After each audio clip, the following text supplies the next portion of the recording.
How And many of course, years married na kayo? we've been married for 13 years. Wow. Yeah, 13, yeah. 13 or 14? Baka 13 years. Yung age ni Kendra? Hindi. 14 years pala. Plus 1 year. 14 years Okay, kami married. okay. Oo nga. Kasi next year mag-15 years na pala. Yun. Tama.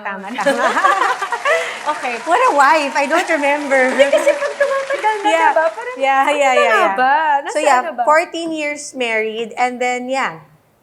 So with all those years that we've been together, kilalang kilala namin yung isa't isa. And at the same time, we always make sure that our vertical is always there, which is of course the Lord. We're always accountable to the Lord. And when we said our vows, we really took it to heart. Paano nyo nagagawa yun? Like, how do you meet in the middle knowing that meron kayong ibang pinanggagalingan? We agree to disagree. Okay. Okay, and so we always try to compromise, meet in the middle. Okay. Okay, and then we always see what works best, not just for us, but for the whole family. Marriage is talagang for the selfless. Yeah. There are nights wherein my girls will say, Papa, I'll stay beside first Mama. Because we're talking about something, so we're whispering, mga ganyan. Ang saya, parang kung may mga best friends, Oo. Tsaka parang for me, I really enjoy being a mom. We all know na mas masarap ang chikahan kapag may kasamang kainan. We're definitely not going to waste any ingredients, but we can't promise not to spill some tea. Here on Cam Cook With Me.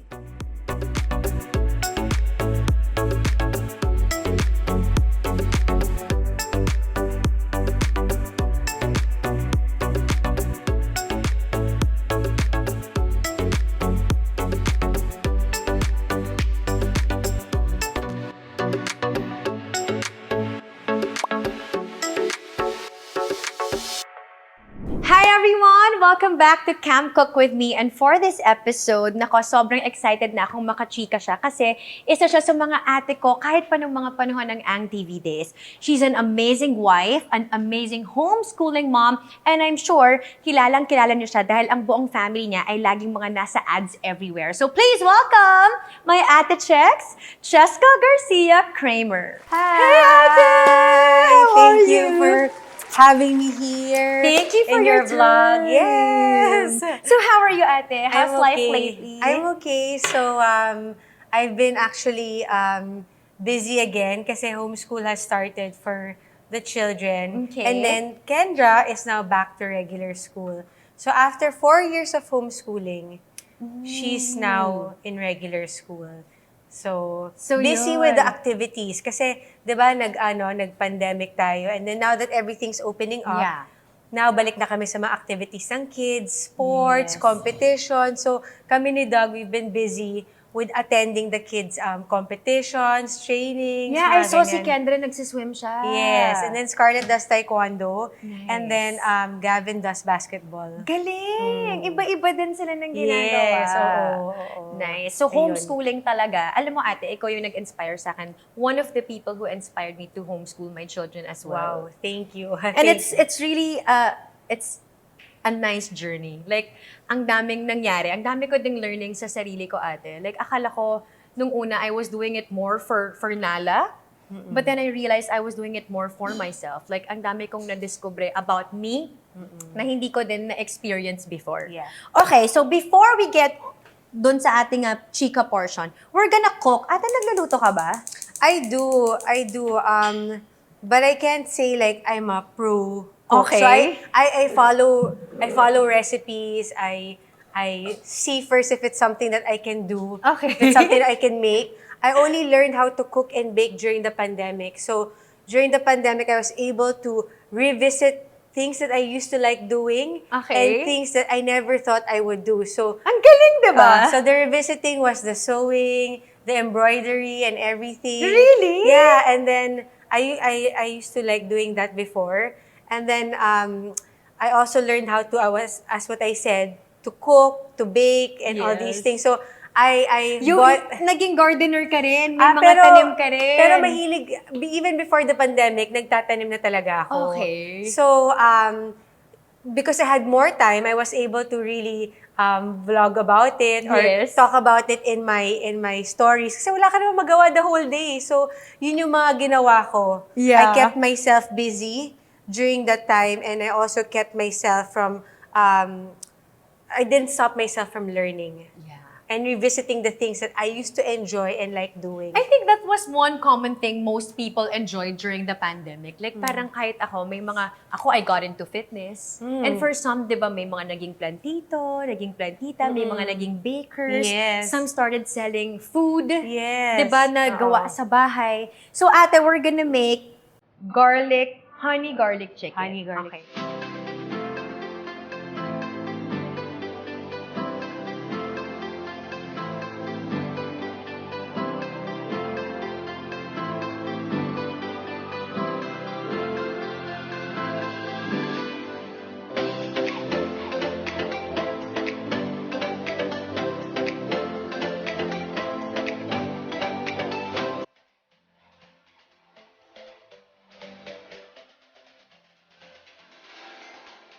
Okay. So this is very easy and somehow medyo healthy. Kasi Okay. we're using chicken breast. So this is Okay. so simple. What we have to do is, we're just gonna coat our chicken sa flour. Okay. And then we're just gonna toast it. So just Okay. as simple as that. So magsasample lang ako ng very light. Kasi syempre we prepared na something na tapos Alam mo, na. I wanna say something What? about your homeschooling journey. And when you said you discovered a lot of things about yourself that Yes. you didn't think that, you could. Yeah. Remember when you were talking there? Yes. Actually, I always say that homeschooling is not just hard work, but it's heart work. Yeah. It takes a lot of heart Yes. to commit to teaching your children and be intentional. And along the way, you learn also a lot of things about you. That's true. Like ako Diba? dati, sinabi ko sa sarili ko ate na hindi ko kayang turuan yung mga anak ko. Like every time I would teach them, I'd be like so hot-tempered. Na parang, why are you not getting it? La, ganyan. Parang bakit? Parang nagsistruggle talaga ako. And then, when the pandemic happened, I realized na parang walang choice. Kailangan nating i-homeschool yung mga bata. So what we're doing here, we're just toasting it. So with Okay. no oil, Kaya nga naisip ko, diba? ba't walang oil? So we're just gonna toast it. So it's actually gonna take a while. So this is just Okay. my sample. So ito toast natin yan.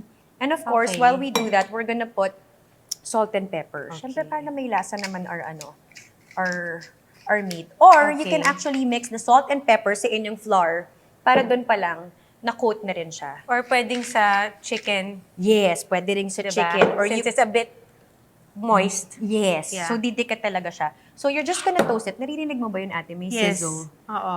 So you're just gonna do that, flip, and then once you do that, ganito na yung magiging itsura niya. Ah, okay. Ta-da! That's Okay, the goal. okay. You just need to brown it. And once that's done, ang dali lang talaga nito, ate. We're gonna make na the sauce.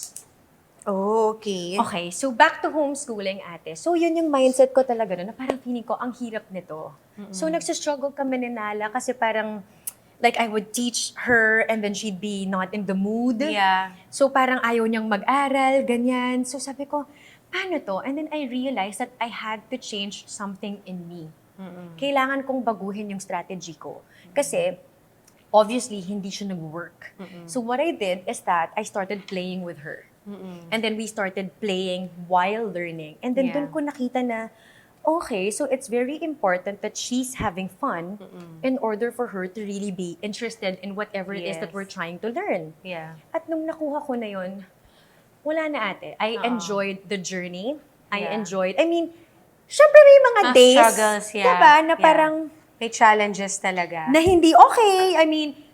Things will not go as you planned it, Yeah. but that's okay. It's funny because I had the same concerns also when Doug asked me to homeschool the children. I said, I don't want to put my children's education in my hands because I Yeah. wasn't so confident. Unlike kasi with Nala, she's still small eh. My kids Yes. were a bit, Older? older at that time. So, I really had to pray about it. If this is something that I can commit myself to and dedicate myself to, knowing that I also have other things that I do. Right. So, and also one of my concerns is, can I teach my children? But then, I realized that every day teach my children. Every day we teach our children, diba? Every day naman, tinuturuan natin sila with their habits, diba? Yes. Whether it be hygiene, whether it be habits of how they should eat properly, yung mga yes. ganyan, or even teaching them values, Right. stories from our childhood and things like that. Yes. So it can be overwhelming to think that we can't teach our children, but every day we don't know it. Yes. Or we don't notice Or it. we don't realize it. Yeah, But we are actually teaching our children every day, even if sometimes you think that they're not watching. Your actions actually Yes. are being caught by your children. Even the things you say, ate. Like, Kaya you'll nga. realize kapag may nakukuhang like new word yung anak mo or like probably an expression. Kasi nanggaling yun sa'yo. Yes. So they always say, diba, children learn with the things that they see from their parents, Not what is being told to them. yes. So Yeah. caught, not taught. Galing. Oo, I love parang yun yung it. sinasabi nila eh. Oo nga naman. That's such a nice bango. thing to say. So anyway, ate, this is butter, honey, and soy sauce. Soy Oo, sauce, that's, okay. That's the one we put here. Butter, ito honey, and soy sauce. Butter, honey, and soy sauce. Tapos lagay din natin yung garlic. Okay. That's it. So we're just gonna make this, we're gonna wait for it na maging thick. Oo. And then lalagay na natin yung chicken. Just as Ang bango simple ng as honey, that. no? Ang bango, no? Alam mo ate, go-to dish ko yung mga may honey. Kasi perfect siya sa pangbata. Oo. 'Di ba? Kids like kasi sweet food eh. Yes. 'Di ba? Oo. Talagang, hindi ko alam, pero yun yung gusto nila. Pero may healthy kind of sweet naman, which is Oo. honey, 'di ba? So, okay din yan. Para kung gusto nyo talagang sure na kumain.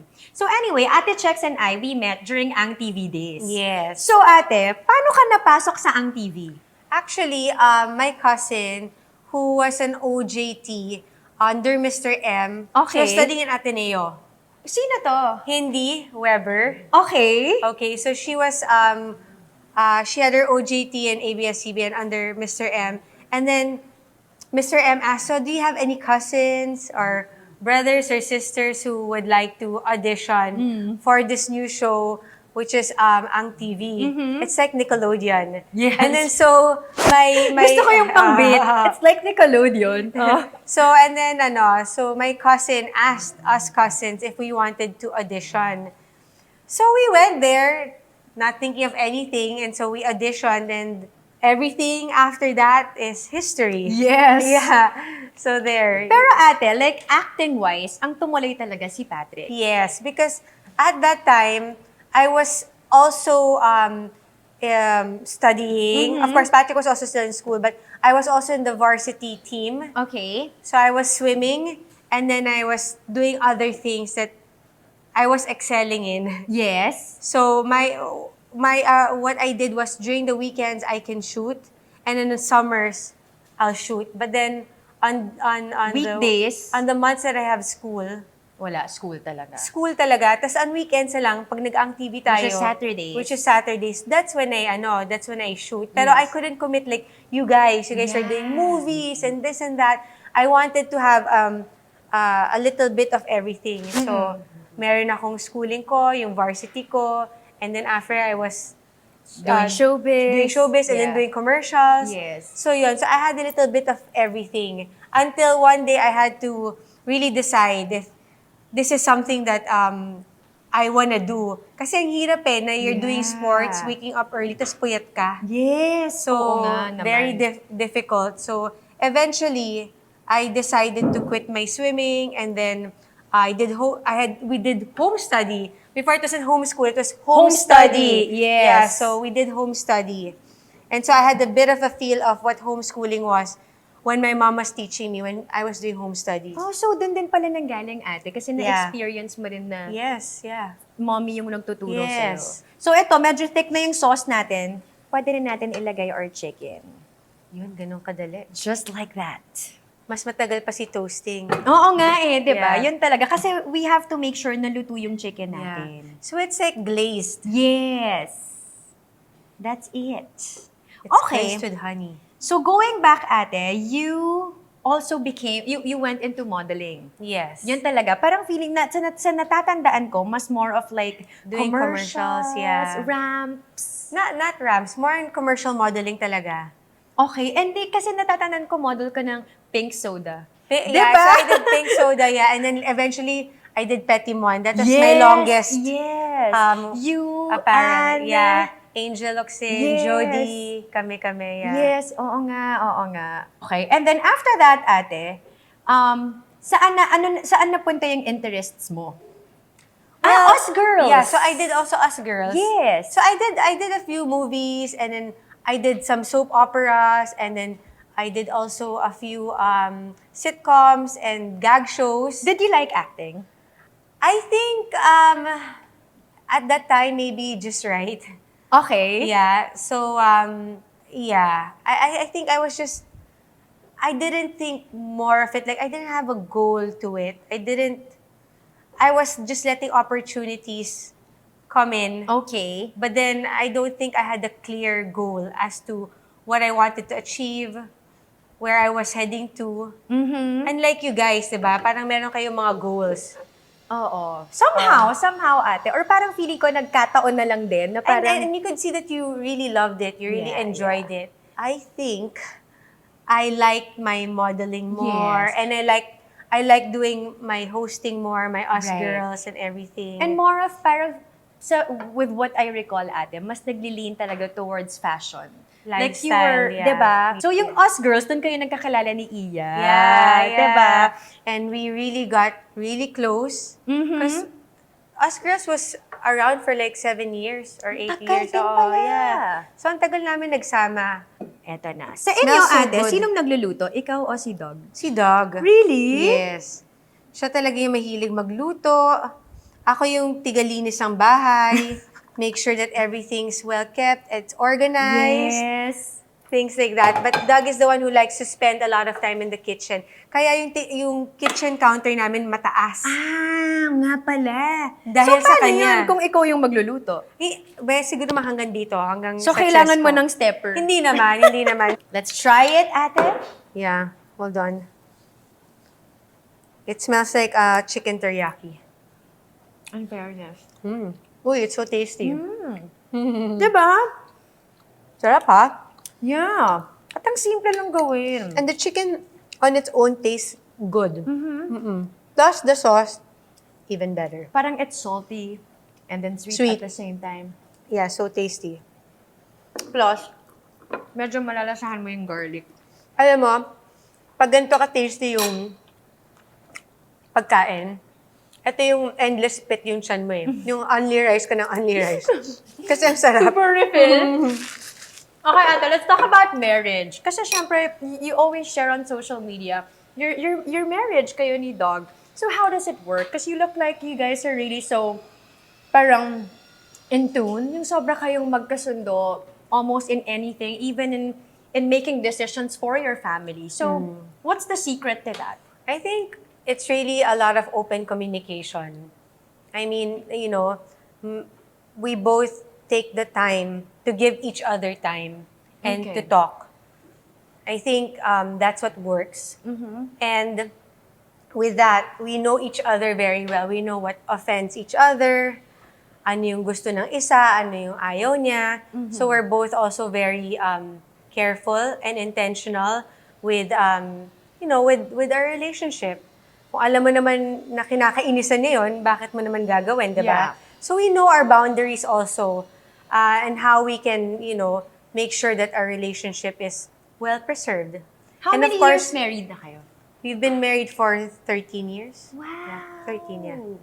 13 or 14? Baka 13 years. Yung age ni Kendra?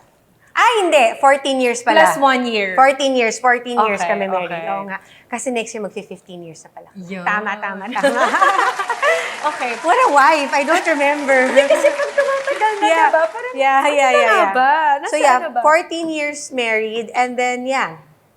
So with all those years that we've been together, kilalang kilala namin yung isa't isa. And at the same time, you know, we always make sure that our vertical is always there, which is of course the Lord. Galing kasi ate, makikita mo talaga na sobra kayong nagkakasundo. Like, oh, I'm sure you are also different in a lot of ways. In many ways, yeah. So, paano nyo nagagawa yun? Like, how do you, like, meet in the middle knowing that meron kayong ibang pinanggagalingan? We agree to disagree. Okay. Okay? And so, we always try to compromise, meet in the middle. Okay. Okay? And then we always see what works best. Not just for us, but for the whole family. And also, we always say that, we're always willing givers. Yes. You chose to be with somebody, so you're always having to think of what the other person feels, and the same way also with the other person. You have to humble yourself, and you have to really, you have to ask yourself, do I really want this marriage to work ba? And it becomes so much easier to do that when the person that you're with also is willing to. What about when it comes to parenting? Sinong mas disciplinarian sa inyo?